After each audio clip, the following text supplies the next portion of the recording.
insyaallah akan dengan judul zuhud. Namun zuhud yang saya akan sampaikan agak berbeda sedikit dari yang beberapa materi yang mungkin pernah didengar, karena kita sudah sama-sama mengetahui apa itu zuhud sebenarnya, yaitu zuhud meninggalkan sebuah kenikmatan duniawi ya, untuk mendapatkan dunia ukhrawi. Itu yang kita namakan zuhud secara umum ya. Namun kalau kita belajar dari kisah Laila Majnun ini, sebenarnya kisah ini sudah folklore dulu ya, istilahnya sudah viral istilahnya ini. Jadi sudah menjadi cerita rakyat ya. Cerita rakyat yang memang kita dengar seperti si pitung gitu ya, terus tangkupan perahu gitu ya, maling kundang. Nah, itu cerita-cerita rakyat. Nah, sebelum ditulis oleh penulisnya bernama Nizami dalam bukunya tersebut, Laila Majnun itu sudah viral lah. Ya. Maka sebelum kita mengambil ibrah ya, bahwa ditulis dalam sebuah karya yang ditulis oleh Nizami. Nah, Nizami ini nama penanya. Biasa kalau penulis itu dia punya nama pena. Bukan orang Priuk sih. Kalau Anda pengen ngambil nama pena belum dapat nama penanya, misalnya Umam gitu kan, Ustadz Muhammad Ali Mahfud singkatan. Lagi seneng nulis nih, Ustadz. Ya, mohon dikoreksi kalau ada kesalahan-kesalahan. Iya. Jadi Nizami ini sebenarnya nama aslinya itu Jamaluddin Ilyas bin Yusuf bin Zaki. Ya, disebut juga ya, dari daerah Gaj itu di sekarang itu daerahnya di dekat Azerbaijan ya. Iya. Nah, Nizami ini hidup pada dinasti Timur Leng. Sultannya itu namanya ke India-Indian, Shahrukh Khan. Cucunya Timur Leng. Nah, itu kalau ngeliat sejarah-sejarah itu agak sulit juga ya, banyak silsilahnya dari ini. Nah, dari yang ana sajikan bahwa di dalam kita mencintai, bahwanya dari kisah Laila Majnun ini sebenarnya kiasan saja, kiasan cinta Majnun kepada Tuhannya, dikiasan kepada Laila. Maka nama asli Majnun itu sebenarnya Qais ibnu Mulawah. Sedangkan Laila bernama Ibnu Amir. Jadi dua anak ini sama-sama anak tokoh di masing-masing kabilah, masing-masing suku yang sangat berpengaruh, sehingga disekolahkan di sekolah yang memang bonafit lah, yang favorit. Nah, maka mereka ketemulah di sekolah ini seperti itu ya. Mereka ternyata itulah hebatnya pandangan pertama gitu. Qais ibnu Mulawah ganteng, Laila ibnu Amir cantik ya. Cantik ketemu ganteng wajar. Wajar ya, artinya cocok lah gitu ya. Artinya Ibnu Mulawah cantik, Qais atau Majnun ganteng, Laila dikenal kecantikannya, cantik ketemu ganteng, makul lah, masuk akal. Masuk akal.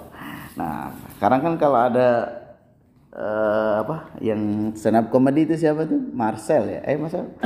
Yang stand up comedy yang orang Priuk. Ya dapat pacarnya artis cantik gitu. Jadi banyak yang nggak percaya orang jelek ketemu orang cantik, tapi jadian. Nah ini berarti ganteng ketemu cantik ya masuk akal. Jadi jatuh cintanya Majnun sama Laila ini di sekolah sebenarnya. Ya. Maka di situ ada peribahasa di awal dari Ibnu Arabi, innal hubba al-haqiqi ya. Innal hubba al-haqiqi bainal bashar huwa al-bidayah lita'arufi ila Allah wasyu'ur bi mahabbatihi wa faydhi 'ata'ihi wa karamihi. Sesungguhnya cinta tulus antar manusia adalah awal perjalanan menuju pengenalan kepada Rabb-nya, pada Tuhannya, memasuki pengalaman mencintainya dan limpahan anugerah dan kemurahannya. Jadi cinta kita kepada manusia yang secara tulus, maka itu awal dari perjalanan kita mengenal Tuhan kita, yaitu Allah Subhanahu wa taala. Ini dalam ilmu tasawuf atau juga disebut zuhud juga.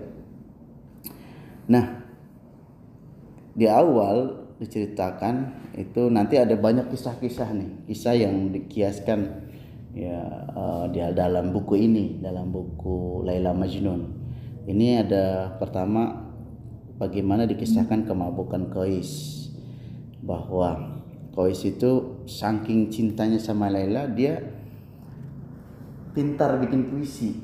Yang nggak tahu aslinya memang dia bisa pintar bikin puisi atau karena cinta jadi puitis gitu kan. Kalau orang jatuh cinta lagi hujan aja bisa buat telah datang ya kabar gembira. Tapi kalau orang yang nggak sedang jatuh cinta, tapi kalau dalam sejarah dalam bukunya itu kayaknya dia dua-duanya, karena dia seorang penyair pintar dan yang sedang jatuh cinta makin ini lagi, makin tajam lagi kemampuannya untuk menciptakan syair-syair.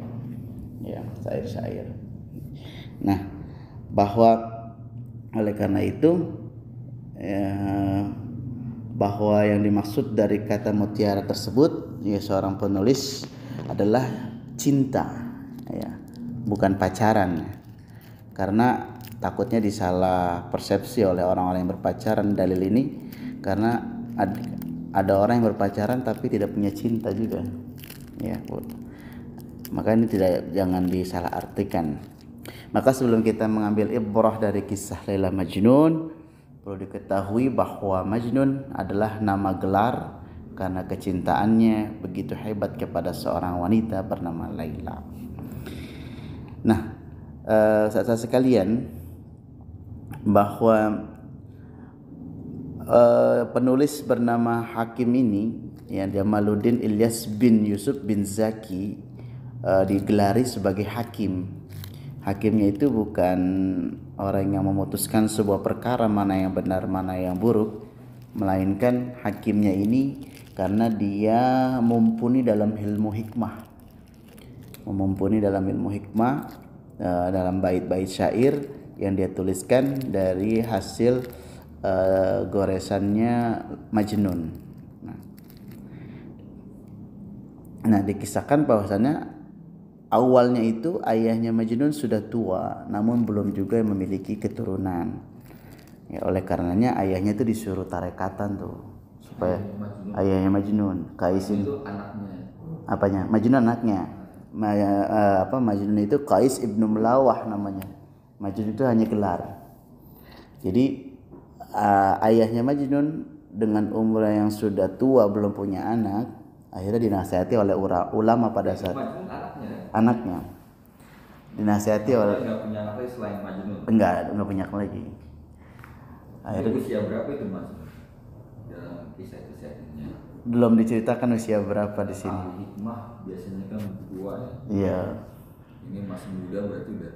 Karena dalam ada puisinya dia waktu mau naik, salah satu kisahnya naik ontanya dia sudah mengejar selama 60 tahun mengejar Laila. Jadi belum kedapat juga cintanya sama Laila. 60 tahun aku mengejar cintaku, kata waktu dia mau mengendarai onta ini ternyata ontanya maju mundur karena ontanya baru melahirkan anak, nggak mau ninggalin anaknya. Muda ya. Ya jadi kalau dari kisah dia menunggang onta maju mundur itu, akhirnya onta ditinggalin. Dia turun, dia menjatuhkan diri dari onta sampai kakinya patah. Tapi karena cintanya sama Laila, udah 60 tahun dia kejar, dia rela menggelinding sampai tempatnya Laila. Menggelindingkan diri kayak bola. Nah, maka kisah cinta Laila dan Majnun ini menjadi gosip di sekolahnya. Jadi omongan lah, omongan orang pada saat itu. Oleh karena itu ayahnya Laila merasakan ini adalah sebuah aib, maka Laila dikurung. Maka kemabukan bisa, ini anak lompat-lompat ya, ininya nanti bisa dibaca. Ini kemabukan Qais yang pertama. Ya, banyak sekali syair-syairnya yang menyentuh, ya, yang menyentuh. Nah, kemabukan Laila juga. Nah, ketika Laila tidak dibolehkan untuk sekolah, itulah awal kemabukan Qais. Awal kemabukan Qais. Nah, ketidakberdayaannya yaitu yang Laila telah dikekang dan orang tuanya mengancam dengan niat jahat, tiada lagi harap pertemuan. Ayahku dan ayahnya sesak dada dan sakit hati mereka. Bukan karena apa, hanya karena aku mencintai Laila. Mereka menganggap cinta adalah dosa. Cinta bagi mereka adalah noda yang harus dibasuh, musnah. Padahal hatiku telah menjadi tawanannya dan ia juga merindukanku. Cinta masuk ke dalam sanubari tanpa kami undang, bagai ilham dari langit yang datang menerjang lalu bersemayam dalam jiwa. Dan kini kami akan mati karena cinta telah melilit seluruh jiwa. Katakan padaku, siapa orang yang bisa bebas dari penyakit cinta? Jadi kiasan ini adalah untuk kita. Ketika kita cinta kepada Allah, dia akan bersemayam dalam jiwa dan tidak usah dipatok. Tiba-tiba kalau kita akan menyebut nama Allah secara tersendiri, tidak perlu waktu atau terbatasnya waktu, karena kita sudah cinta. Seperti cintanya kemabukan Majnun kepada Laila, dia akan sebut-sebut terus sampai ada kisah nanti, ya, dia keinginan selalu bertemu kepada Laila ini, sampai akhirnya penderitaan itu berjalan, ada jarak di antara mereka. Ya, mereka bila dekat rumah Laila aku merasa terbebani, tetapi bila aku jauh darinya aku merasa sedih. Sehingga dekat maupun jauh bersemayam rindu dan gelisah. Saat dia berjanji, cintaku kian menggebu menanti. Itu di slide selanjutnya, ya, di slide ke-8, bahwa ini menandakan bahwa rindu Baitullah, ya. Bila dekat rumah Laila aku merasa terbebani, tetapi bila aku jauh darinya aku merasa sedih. Sehingga dekat maupun jauh bersemayam rindu dan gelisah. Saat dia berjanji, cintaku kian menggebu menanti. Saat dia tidak janji, aku mati menanti datangnya janji. Sehingga jauh maupun dekat hanya dia di angan, namun belum menyembuhkan apa yang kami rasakan. Sungguh pun ternyata dekat dengannya lebih baik ketimbang jauh darinya. Wallahu a'lam bishawab. Nah, yang lucunya lagi, saking dia cintanya kepada Laila, digambarkan dia membuat syairnya yang di slide ke-9 itu, amuru ala diyar Laila uqabbilu dzal jidar wa dzal jidar wa mahubbat diyar saghafana qalbi walakinna hubba man sakanat diyar. Yang artinya ada di samping, aku berjalan melintasi rumahnya Laila. Kucium dinding itu, dindingnya rumah Laila dicium. Cinta di dadaku bukanlah untuk dinding rumah, namun cinta kepada siapa yang tinggal di dalamnya. Insyaallah. Ini bagus banget nih buat istri kan. Dicium-cium pintunya kalau lagi marah. Wallahu alam. Tapi ini kita lihat ilmu hikmahnya ini sangat dalam sekali. Artinya Jadi dinding siapa? Saking cintanya kepada seorang, kita rela datang ke rumahnya, yang penting ngelihat aja rumahnya gitu, nggak mesti ngeliat orangnya gitu. Ya, dia cium-cium dindingnya gitu kan, dia keliling-keliling dinding satu ke dinding yang lain dia cium gitu kan. Nah, umat Islam melaksanakan itu ya dengan dinding-dinding. Akhirnya lanjutlah keteguhan hati Majnun sangat mencintai Laila itu sangat luar biasa, karena waktu terus berlalu, usia makin bertambah, namun jiwaku yang terbakar rindu belum sembuh juga, bahkan semakin parah. Nah, bila ditakdirkan berjumpa, akan ku gandeng lengannya, berjalan bertelanjang kaki menuju kesunyian sambil memanjatkan doa-doa pujian. Cinta, kasih dan sayang telah menyatu, mengalir bersama aliran darah di tubuhku.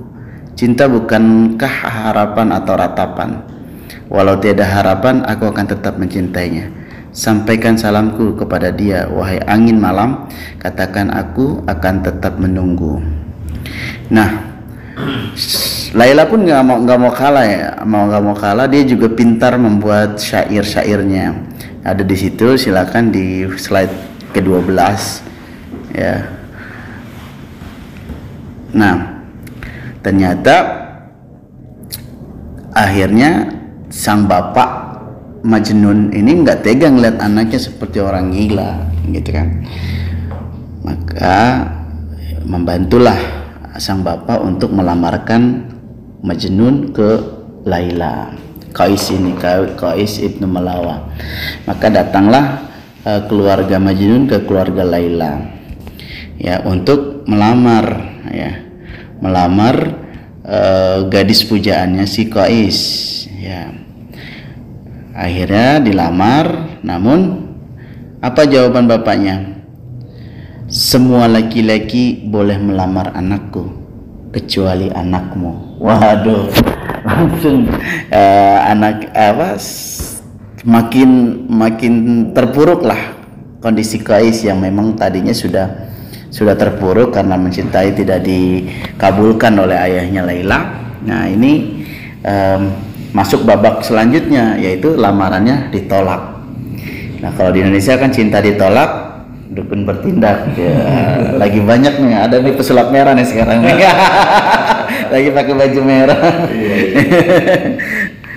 Nah, akhirnya dihiburlah Qais ini, dan juga bapaknya juga merasa sakit hati karena dia juga tokoh kan. Akhirnya dia nggak mau tinggal lagi di dekat-dekat situ, hijrah lah tuh sambil mengajak Qais pergi umroh. Nah, saking cintanya sama Laila itu, Qais naik haji. Lagi naik haji pun dia mendengar ada yang nyebut nama-nama Laila, langsung dia nengok-nengok gitu kan. Nih kayak disebut nama Laila nih. Maka Qais naik haji, dia buat syair juga di slide ke-16. Seseorang memanggil-manggil namamu saat kami berada di lereng Bukit Mina. Mendengar namamu terguncang hatiku oleh duka. Ah, lelaki itu tidak mengetahui betapa sucinya namamu. Mengapakah ia memanggil nama Laila dengan seenaknya? Apakah ia tidak tahu dengan menyebut namamu berarti ia menerbangkan seekor burung yang telah bersarang di hatiku? Ia memanggil nama Laila, semoga Allah membukakan kedua matanya untuk melihat betapa pesonamu yang tak mampu dia kira. Nah, dari kisah ini ternyata ada kisah lain. Ada salah seorang tokoh ulama mimpi saat Qais sudah tiada, bahwasanya Qais pada saat pergi haji itu bukan nyebut nama Laila, tapi nyebut nama Allah gitu.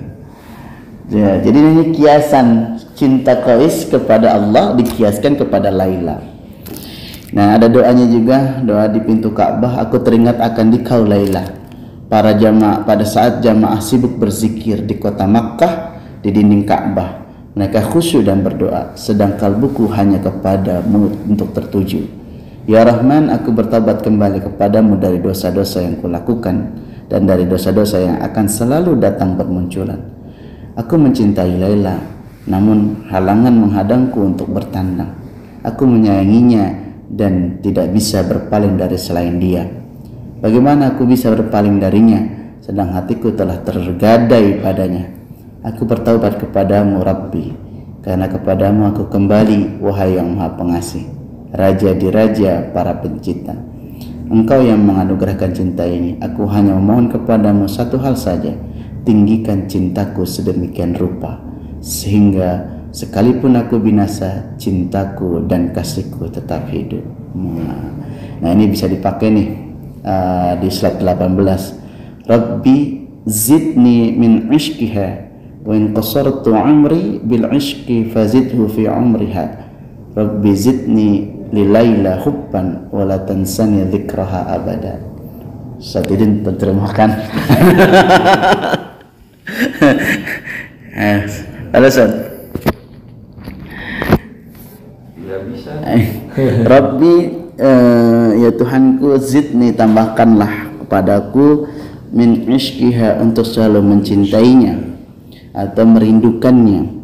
Wa in qassurat umri, dan apabila pendek umurku, bil ishqi, dalam umurku pendek dalam kecintaan atau merindukannya, fazidhu fi umriha, maka tambahkanlah umurnya Laila, ya panjangkan umurnya Laila. Kalau umurku pendek, maka panjangkanlah umurnya Laila. Rabbi zidni lil Laila hubban, ya Allah tambahkan kepadaku kecintaanku terhadap Laila. Wala tansani dzikraha abadan, jangan biarkan aku melupakannya dalam menyebutnya setiap saat atau selamanya. Ini bisa diganti untuk ya istri, kalau lagi ini bisa nih lebih doa buat istri nih. Munajat di mihrab ya.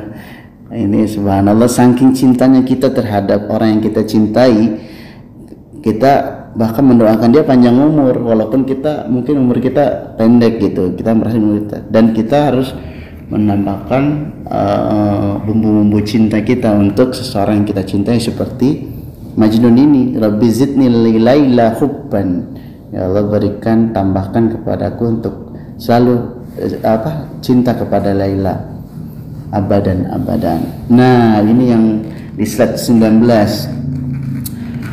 seperti gempa lah ketika Majnun mendengar Laila akan menikah. Seperti halnya kita mendengar orang yang kita cintai tiba-tiba ya dia ngasih kartu undangan. Ya ngasih undangan, ya seperti di konten-konten ya kan, ada mantan ya ngasih kartu undangan, ya kita buat konten bisa juga nih ya. Nah pernikahan Laila dia dengar, maka wahai dunia. Nah yang kita tadi Ana sampaikan bahwa orang yang sedang jatuh cinta itu pasti pintar atau puitis. Ya jadi untuk jadi Pak RW juga bisa jadi dipuisikan gitu kan. Tiba-tiba puitis. Iya, tiba-tiba puitis ya. Wahai dunia, begitukah balasanmu pada pecinta yang tulus ini? Begitukah balasan yang harus aku terima dari kesetiaan dan pengorbananku? Kemarin aku merasa senang karena bayang-bayang Laila masih hadir dalam mimpiku. Namun kini bayangan itu pun engkau renggut, apalagi yang aku miliki sekarang. Nah ini banyak panjang juga ya, ini bisa dibaca. Mencabik-cabik tubuhnya, lemah tak berdaya, seperti pujangga lah yang dilakukan. Nah tapi apa yang balasan Laila? Ini ucapan di slide ke-20, ucapan Kais untuk Laila ya. Semoga kalian berdua selalu berbahagia di dunia ini. Aku hanya meminta satu hal sebagai tanda cintamu, janganlah engkau lupakan namaku sekalipun engkau telah memilih orang lain sebagai pendampingmu. Janganlah pernah lupa bahwa ada seseorang yang meskipun tubuhnya hancur berkeping hanya akan memanggil-manggil namamu, Laila. Nah ini ucapan Qais kepada Laila. Nah perlu diketahui bahwa tadi di awal diceritakan bahwa cerita ini sudah cerita merakyat yang legendaris, tapi jangan salah bahwa di India ada kuburannya Laila sama Majnun jejer. Majnun ini Qais ibnu Mulawa, nama aslinya Qais ibnu Mulawa, dan kuburannya jejer gini, ini Laila, ini Majnun gitu, saking cintanya jadi kuburannya dijejer. Nah suaminya nggak ada di sini disisakan. Nah artinya kalau nggak percaya berarti kita harus ke India ini. Ada nggak ini Laila Majnun ini? Ini kisah aslinya India ya? Walau alam di sana tidak diceritakan. Ya, jadi bahwa yang mau diambil di sini adalah cinta ketuhanan. Jadi Laila Majnun ini hanya kiasan katanya. Nah ternyata Laila mengasih jawaban, dalam hidupku aku tidak bisa melupakanmu barang sesaat pun. Ku pendam cintaku demikian lama tanpa mampu menceritakannya kepada siapapun. Engkau memaklumkan cintamu ke seluruh dunia, sementara aku membakar di dalam hatiku, sementara engkau membakar segala sesuatu yang ada di sekelilingmu. Kini aku harus menghabiskan hidupku dengan seseorang, padahal segenap jiwaku menjadi milik orang lain. Katakan kepadaku, kekasih mana di antara kita yang lebih dimabuk cinta, engkau ataukah aku? Wah. Jadi Laila ini dijodohin sama orang yang lebih tua, udah kayak kakek, Sir. Jadi jodohnya dari kakek. Dia diceritakan di sini, Laila bilang bahwa walaupun aku sudah menikah, tapi mahkota kebanggaanku tetap aku tutup rapat hanya untukmu. Waduh. Jadi tidak pernah disentuh saat walaupun sudah menikah. Jadi dikabarkan bahwa kepalanya di dalam syairnya itu bahwa panggung kasurku tidak pernah bergoyang. Itu ya gambaran bahwa tidak pernah disentuh. Nah, ini ada Qais juga. Nah ternyata sampai menjelang ajal pun Laila ingin pucat pasi ya. Di sini dilihat Laila kepada ibunya menjelang ajal, ibuku, lihatlah cahaya wajahku telah memudar dan menjadi pucat pasi tak lagi bercahaya. Di lilin di mataku tampak muram dan akan segera padam. Duhai ibuku, aku mohon kau mendengarkan wasiatku sebelum aku pulang esok atau lusa. Bila mana aku mati, kenakan aku baju pengantin yang paling bagus. Jangan bungkus aku dengan kain kafan, carilah kain berwarna merah muda, bagai darah segar seorang syahid martir. Lalu riaslah wajah dan tubuhku secantik mungkin, bagaikan pengantin yang paling cantik di seluruh bumi. Alis Qais dan bulu mataku ambillah dari debu yang melekat di kaki kekasihku, dan jangan usapkan ke tubuhku minyak wangi kasturi atau minyak wangi apapun. Usapkanlah dengan air mata Qais kekasihku. Masya Allah. Ya, sesudah aku mengenakan baju pengantin itu dan menjadi sangat cantik dan anggun, aku akan menunggu Qais, sang pengembara yang luka itu datang. Nah itu dia. Nah Laila kepada ibunya menjelang ajal sudah dibaca. Nah Qais pun ya, jeritan Qais, engkau telah keluar dari kehidupan yang membingungkan ini. Dunia adalah rangkaian pengkhianatan dan perselisihan yang tidak pernah berakhir. Nah tuh rebutan RW. Dan aku berharap engkau dapat segera melepaskan belenggu di kakiku dan memuaskan dahagaku dengan minuman cinta yang memabukkan. Di sana kita akan segera bertemu dalam kebahagiaan abadi. Lilin menyinari hidup kita akan semakin bersinar dengan nyala yang terang benderang. Cinta kita akan bercampur dengan cahaya keabadian. Jadi begitu Laila meninggal, Qais itu menjerit sampai nyamperin ke kuburannya sampai dia meninggal di atas kuburan Laila. Saking cintanya. Oh, berarti Laila dulu yang meninggal. Laila dulu. Nah, banyak kisahnya banyak dari riwayatnya. Ada versi ya. Banyak versi. Kisah pertama nih di slide 27 bahwa cinta menjadikan sesuatu tampak menawan, namun yang tampak menawan tak selalu menyebabkan jatuh cinta. Ini kata Jalaluddin Rumi ya. Nah, kisah pertama, ada tawaran dari teman-temannya, kalau kamu mau, kami bisa mendatangkan perempuan yang lebih cantik untukmu, kata orang-orang. Tapi Majnunnya bergeming, kalian tidak mengerti, aku mencintai Laila bukan karena rupa dan penampilannya, kata Majnun. Saat memiliki gelas, yang terpenting dan yang paling membahagiakan bukanlah bentuk gelasnya, ya, melainkan ketika aku bisa menikmati anggur dengan gelas tersebut. Oh, Masya Allah.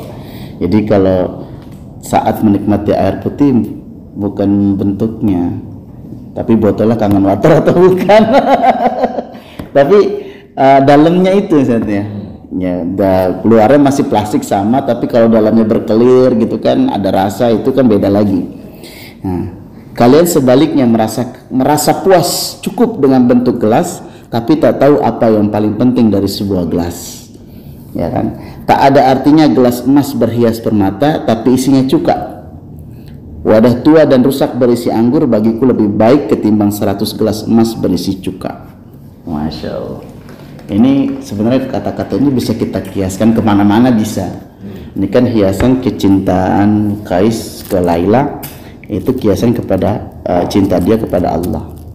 Ya, bisa jadi saat ibadah butuh pakaian yang bagus, tapi menurut Qais enggak gitu loh. Yang penting bagaimana dalam hati kita gitu. Nah, bisa kita kiasan kepada kita seorang guru misalkan, ini kepada anak didik kita gitu kan. Bagaimana kita mendidik anak didik kita tidak puas ya, tidak merasa puas dengan bentuk gelas. Tapi kita tahu apa yang paling penting dari sebuah gelas gitu kan. Itu juga bisa buat dalam dunia pendidikan. Nah, ada kisah kedua yang menarik lagi, bahwa ini yang paling kisah kedua ini yang Majnun yang paling heroik lah, yang paling menusuk banget, bahwa pada suatu ketika Qais dikejutkan dengan seekor anjing dari kampungnya Laila. Jadi ketika kita mencintai seseorang, dia tahu ini hewan jenis ini berasal dari kampungnya Laila. Ya, jadi tahu tuh kucing yang begini nih pasti dari daerahnya ini nih. Nah, ketika dia melihat anjing, wah ini nih anjing daerahnya Laila, gitu kan. Akhirnya dia ikutin anjing itu. Nah, ketika dia ngikutin, ternyata si Qais ini nggak ngelihat ada sekelompok jamaah yang sedang sholat berjamaah, Ustaz. Nggak ngelihat. Nah, tapi yang jamaah itu ngelihat. Qais lewat ngejar-ngejar anjing gitu kan. Lewat itu. Nah, akhirnya setelah Qais pulang, sekelompok orang yang tadi melakukan salat berjamaah bertanya kepada Qais, "Wahai Qais, tadi kau melewati kami saat kami sedang sholat. Kenapa kau tidak ikut sholat berjamaah dengan kami?" Tuh orang yang berjamaah itu nanya kan. Qais pun jawab, "Demi Allah, saat kalian sedang sholat berjamaah, aku sama sekali tidak melihat kalian. Bila kalian benar-benar cinta kepada Allah sebagaimana diriku mencintai si Laila, pastilah kalian tidak melihat aku saat kalian sholat. Padahal kalian sedang beraudiensi dengan Allah. Tetapi mengapa kalian masih bisa memperhatikan diriku? Aku saja yang mengejar anjing kepunyaan Laila, pujaan hatiku, sama sekali tidak melihat kalian." Luar biasa ini. Ini perbandingannya menusuk kita gitu kan, bahwa kita kadang juga lagi soalnya sibuk sama apa yang depan kita. Ya, jangankan mata, hati kita juga kadang salah. Nah, ini disindir sama Majnun di sini, bahwa si Qais dikritik dulu. Jadi kalau saat terlambat dilihat satu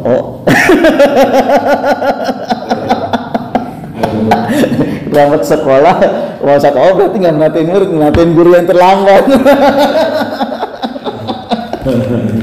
Aduh, Masya Allah. Jadi sindiran Qais luar biasa. Nah, ini juga ada lagi nih kisah Majnun yang ketiga. Suatu hari Laila itu mengadakan pesta.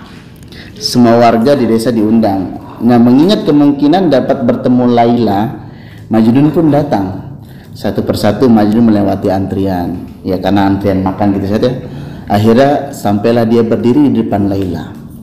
Ia pun memberikan piringnya pada Laila, namun di luar dugaan. Laila mengambil piring Majnun lalu langsung memecahkannya ke lantai. Gitu kan. Nah, salah seorang dari mereka bertanya, bahkan ibunya Laila tuh senang. Laila udah sadar bahwa Majnun bukan jodohnya gitu. Tapi ternyata ada yang penasaran dan bertanya, "Majnun, kamu habis dipermalukan di hadapan semua warga desa. Kenapa kamu masih tersenyum?" Jadi dia dipecahin piring sama Laila masih tersenyum gitu. Majnun kaget dan berucap, "Kapan saya dipermalukan? Waktu Laila pecahkan piringmu. Bukankah itu menunjukkan bahwa dia sudah tidak sayang lagi padamu?" Majnun tersenyum seraya berkata, "Oh, kamu salah.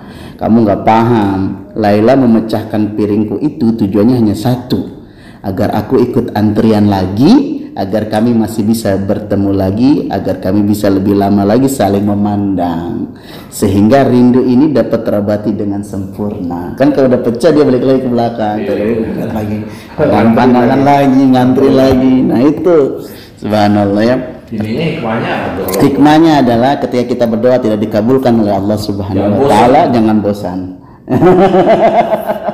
Teruslah walaupun Al-Hikam juga begitu, ada hal-hal seperti itu saja di tasawuf tuh Al-Hikam tuh. iya ini kan Ibnu Athaillah tuh ya.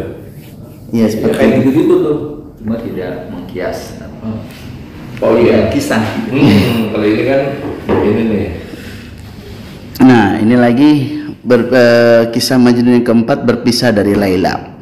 Majnun waktu itu pernah sakit, badan semakin lemah. Sementara suhu badan semakin tinggi, para tabib menyarankan dibedah. Sebagian darah dia harus dikeluarkan sehingga suhu badan menurun. Majnun menolak, jangan melakukan bedah terhadap saya. Para tabib pun bingung, kamu takut, padahal sama ini kamu masuk keluar hutan seorang diri, tidak takut menjadi mangsap macan, tuyul atau binatang buas lainnya. Lalu kenapa takut sama pisau bedah? Tidak, bukan pisau bedah yang aku takuti, jawab Majnun. Lalu apa yang kau takuti? Takutnya jangan-jangan pisau bedah itu menyakiti Laila. Waduh, menyakiti Laila, mana bisa, yang dibedahkan badanmu. Justru itu Laila berada di dalam setiap bagian tubuhku. Mereka yang berjiwa cerah tak akan melihat perbedaan antara aku dan Laila. Ya, jangan ambil darahku. Mau donor jadi nggak jadi, ada Laila di dalam sini. Masya. Jadi dulu ketika Majnun ditolak itu kan pergi tuh Ustaz. Majnun pergi jauh, bahkan dia pisah dari orang tuanya sampai pergi ke hutan-hutan. Saking dia penuh dengan kecintaan, jiwanya penuh dengan cinta, binatang buas pun jadi nurut. Gitu ya. Karena ada rasa cinta. Iya, sampai seperti itu. Makanya dibilang masuk keluar hutan kamu berani sama bedah. Kalau dulu pernah dengar juga hadis apa? Ini ya, kisah ini aja, kisah hikmah gitu. Ada seperti itu juga ulama. Pak, ini ya ulama udah kontemporer di sini yang di Ya, kenapa dia? Anjingnya justru anjing yang lapar, ketika dihitung ulama dia nggak mau. Oh, daging ulama, kan daging ulama beracun gitu. Iya, anjing yang lapar aja sendiri tapi nggak mau. Itu kejadian ke Zainab Al-Ghazali. Oh itu sudah. Di penjara Mesir waktu itu. Oh iya. Dia dimasukin penjara, kemudian dalam keadaan sendiri dimasukin anjing lapar yang udah lama nggak dikasih makan. Itu. Masalah. Masya Allah. Nah, ini yang kisah ke-5,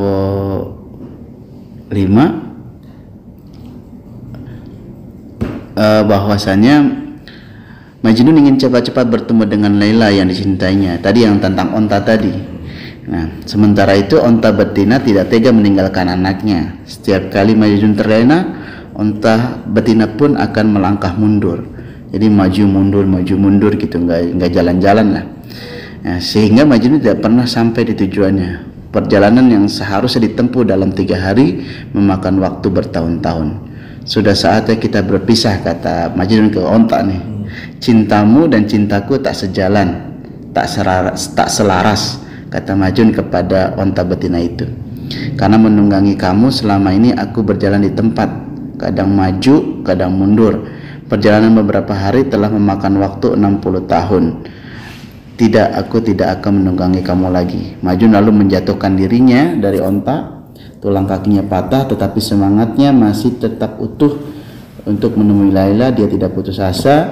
Dia mengikat kedua kakinya dan menggelindingkan badan, persis seperti bola. Majnun bergelinding terus dan akhirnya bertemu juga dengan Laila. Nah, wallahu alam bisawab ya, bahwa kalau kisah ini ditanya ada nyata atau enggak ya tidak usah ditanya itunya, tapi hanya kita ambil ibroh untuk kecintaan kepada ketuhanan, cinta ilahiyat sebenarnya ini. Ya. Sampai khalifah saja, khalifah pada zaman itu bertanya kepada Laila. Ketika khalifah bertemu Laila, Ia menjadi heran. Qais menjadi Majnun karena kamu. Sungguh tidak masuk akal apa yang dia lihatnya dalam dirimu hingga ia tergila-gila. Kamu bukanlah wanita yang sangat cantik. Banyak wanita lain yang secantik kamu, bahkan melebihimu. Laila menjawab, diamlah. Yang dia lihat tidak terlihat olehmu karena kamu bukan Majnun. Wallahu a'lam bishawab. Jadi ada sesuatu yang bisa kita lihat yang orang lain tidak lihat, yaitu mungkin yang bisa digambarkan dari kisah cinta ilahiyat 40 menit ya.